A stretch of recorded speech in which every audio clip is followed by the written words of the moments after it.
Three MS-13 gang members have been arrested for beating and stabbing a 14-year-old girl to death in Maryland.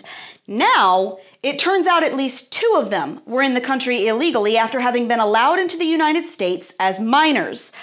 Oh, and did I mention that they had already been arrested for attempted murder last year, too?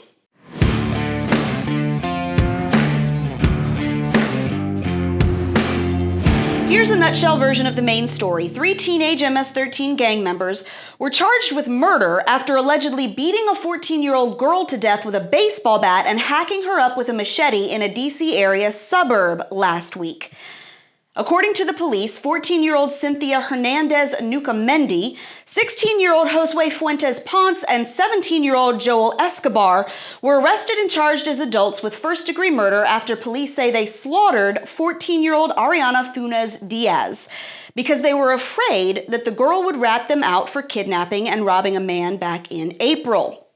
Autopsy reports showed that Funes Diaz, whose body was found dumped in a creek in Prince George's County, died of blunt force trauma before being stabbed multiple times with a machete. Now, if that weren't bad enough, here's a fun new tidbit to add to this pile of grotesque awfulness.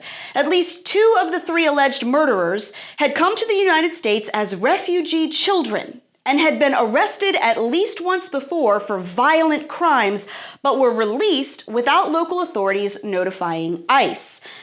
ICE explains in a press release that Josue Rafael Fuentes Ponce and Joel Ernesto Escobar, both Salvadoran nationals, were previously arrested on May 11, 2018, when they were arrested by Prince George's County Police Department for attempted first-degree murder, attempted second-degree murder, participation in gang activity, conspiracy to commit murder, attempted robbery, and other related charges. ICE officers lodged a detainer with PGCDC. However, both were released on an unknown date and time without notification to ICE. ICE says records show both teens had entered the U.S. illegally in the past 4 years, one as part of a family unit, the other as an unaccompanied minor. Fuentes initially arrived in the U.S. on December 23, 2015 as part of a family unit in Texas.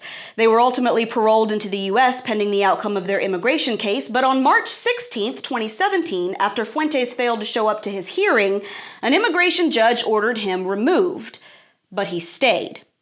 Escobar, on the other hand, was found by immigration officials to be an unlawfully present unaccompanied juvenile on August 23, 2016, near McAllen, Texas.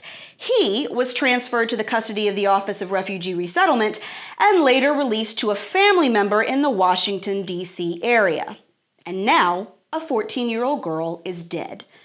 How is this not national news? You know, just a few days ago, a 16-year-old Guatemalan boy died in Border Patrol custody after catching the flu.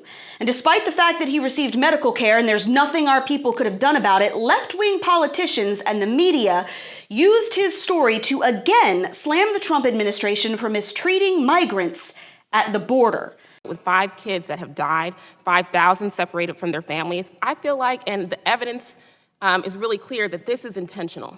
It's intentional. It's a policy choice being made on purpose by this administration, and it's cruel and inhumane. But a 14-year-old girl can get beaten and hacked up in the shadow of the Capitol building by a group of kids who were let in illegally, who turned out to be violent, depraved criminals, and no one bats an eyelash.